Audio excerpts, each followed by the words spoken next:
Hi everyone, I hope you enjoyed your break. Back again with the Maze Runner. We're up to chapter 4 now. Thomas leaned against the tree as he waited for Chuck.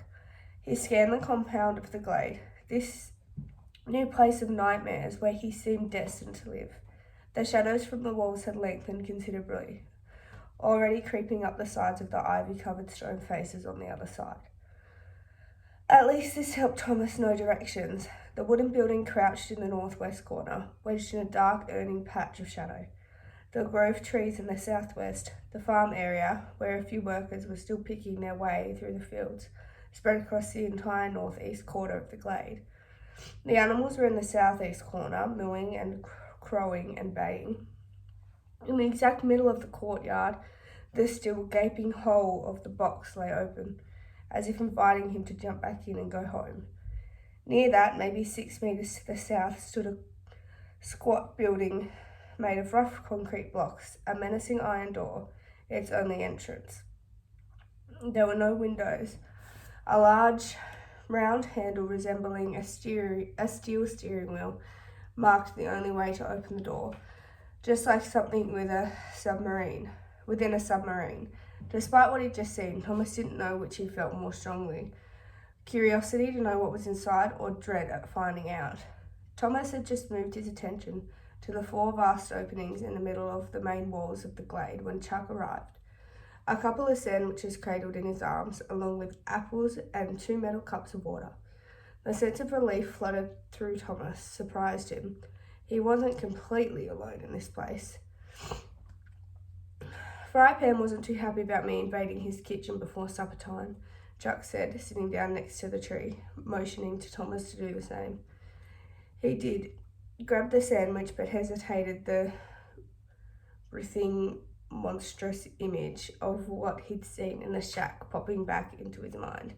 Soon, though, his hunger won out, and he took a huge bite. The wonderful taste of ham and cheese and mayonnaise filled his mouth. "Ah, man," Thomas mumbled through a mouthful. "I was starving." "Told ya." Chuck chomped into his own sandwich. After another couple of bites, Thomas finally asked the question that had been bothering him. "What's actually wrong with that Ben guy? He doesn't even look human anymore." Chuck glanced over at the house. "Don't really know," he muttered absently. "I didn't see him." Thomas could tell the boy was being less than honest, but decided not to press him. "Well, you don't want to see him, trust me," he continued to eat, munching on the apples as he studied the huge breaks in the wall. Though it was hard not to make out from where he sat, there was something odd about the stone edges of the exits to the outside corridors. He felt an uncomfortable sense of vertigo, looking at the towering walls, as if he hovered above them instead of sitting at their base. "What's out there?" he asked, finally breaking the silence. "Is this part of a huge castle or something?" Chuck hesitated, looking uncomfortable. I've never been outside the glade." Thomas paused. "You're hiding something," he finally replied, finishing off his last bite and taking a long swig of water. The frustration at getting no answers from anyone was starting to grind his nerves. It only made it worse to think that even if he did get answers, he wouldn't know if he'd be getting the truth. "Why are you guys so secretive?" "That's just the way it is. Things are really weird around here, and most of us don't know everything. Half of everything." It bothered Thomas that Chuck didn't seem to care about what he'd just said, that he seemed indifferent to having his life taken away from him. What was wrong with these people? Thomas got to his feet and started walking towards the eastern opening. "Well, no one said I couldn't look around." He needed to learn something or he was going to lose his mind. "Whoa, wait," Chuck cried, running up to catch up. "Be careful, those puppies are about to close." He already sounded out of breath. "Close?" Thomas repeated. "What are you talking about?" "The doors, you shank." "Doors? I don't see any doors." Thomas knew Chuck was just making stuff up. He knew he was missing something obvious. He grew uneasy and realised he'd slowed his pace, not so eager to reach the walls anymore. "What do you call those big openings?" Chuck pointed up at the enormously tall gap in the walls. There were only they were only 10 metres away. I'd call them big openings, Thomas said, trying to counter his discomfort with sarcasm and disappointment that it wasn't working. Well, they're doors. They close up every night. Thomas stood thinking Chuck had to have said something wrong. He looked up, looked side to side, examined the massive slabs of stone as the uneasy feeling blossomed into outright dread. What do you mean they close? Just see for yourself in a minute. The runners will be back soon. Then those big walls are going to move until the gaps are closed. You're jacked in the head, Thomas muttered. He couldn't see how the mammoth walls could possibly be mobile. Felt so sure of it, he relaxed, thinking Chuck was just playing a trick on him. They reached the huge split that led outside to more stone pathways. Thomas gapped, his mind emptying of thought as he saw it firsthand. This is called the East Door, Chuck said, as if proudly revealing a piece of art he'd created. Thomas barely heard him, shocked by how much bigger it was up close. At least 6 metres across, the break in the wall went all the way to the top far above. The edges that bordered the vast opening were smooth, except for one odd repeating pattern on both sides. One on the left side of the east door, deep holes several centimetres in diameter and spaced 30 centimetres apart, were bored into the rock, beginning near the ground and continuing all the way up. One on the right side of the door, rods 30 centimetres long and 10 in diameter, jutted out from the wall edge in the same pattern as the holes facing them on the other side. The purpose was obvious. Are you kidding? Thomas asked, the dread slamming back into his gut. You weren't playing with me. The walls really move. What else would I have meant? Thomas had a hard time wrapping his mind around the possibility. I don't know. I figured that the door swung shut, or like a little mini wall that slid out of the big one. How could these walls move? They're huge, and they look like they've been standing here for thousands of years. And the idea of those walls closing and trapping him inside this place called the Glade was downright terrifying. Chuck threw his arm up, clearly frustrated. I don't know. They just move. Makes one have a heck of a grinding noise. Same thing happens out in the maze. Those walls shift every night too. Thomas's attention suddenly snapped up by a new detail. Turned to the face of the young boy. What did you say? Huh? You just called it a maze. You said same thing happens out in the maze. Chuck's face reddened. I'm done with you. I'm done. He walked back towards the tree they'd just left. Thomas ignored him, more interested than ever in the outside of the glade.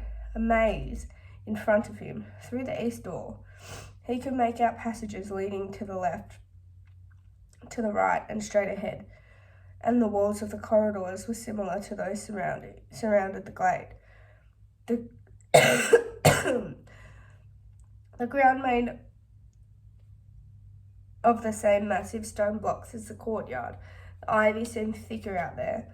In the distance, more breaks and walls that led to other paths, and farther down, maybe 100 metres or so, the straight passage came to a dead end. Looks like a maze, Thomas whispered, also laughing to himself as if things couldn't get any stranger. They'd wiped his memory and put him inside a gigantic maze. It was also crazy, it really did seem funny. His heart skipped a beat when a boy unexpectedly appeared around a corner up ahead, entering the main passage from one of the offshoots to the right, running towards him and the glade.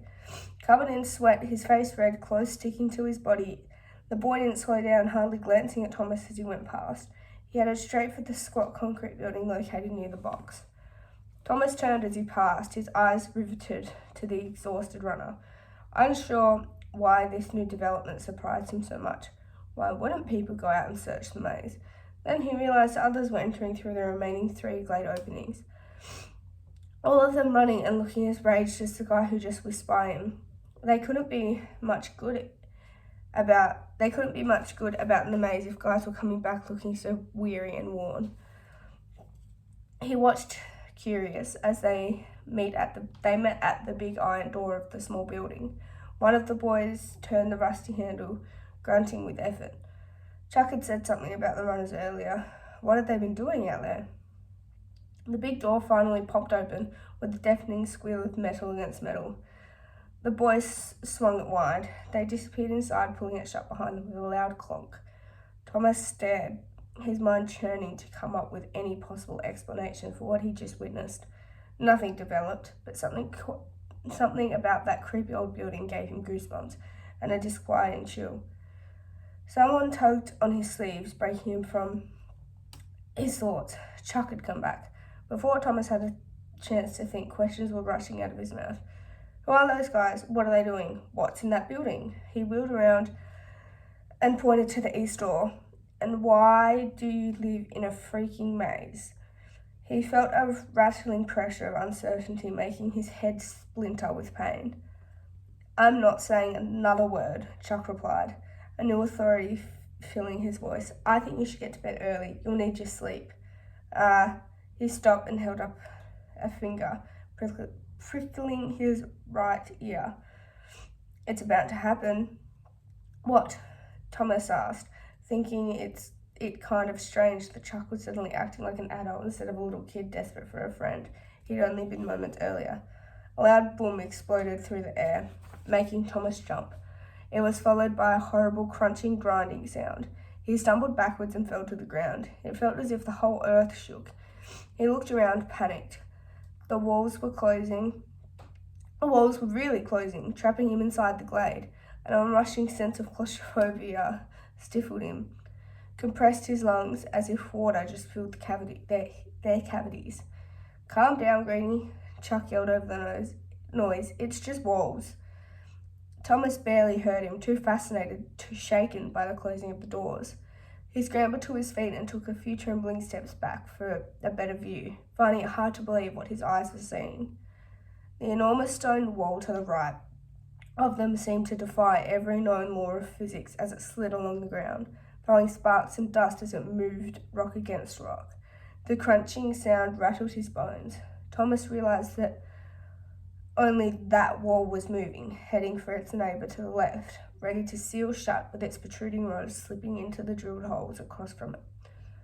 He looked around at the other openings. It felt like his head was spinning faster than his body, and his stomach flipped over with dizziness. On all four sides of the glade, only the right walls were moving towards the left, closing the gap of the doors. Impossible, he thought. How can they do that?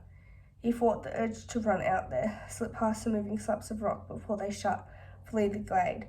Common sense won out. The maze held even more unknowns than his situation inside. He tried to picture in his mind how the structure of it all worked. Massive stone walls over 100 meters high, moving like sliding glass doors.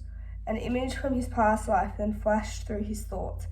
He tried to grasp the memory, hold on to it, complete the picture with faces, names, a place, but it faded into obscurity. A pang of sadness pricked through his other swirling emotions.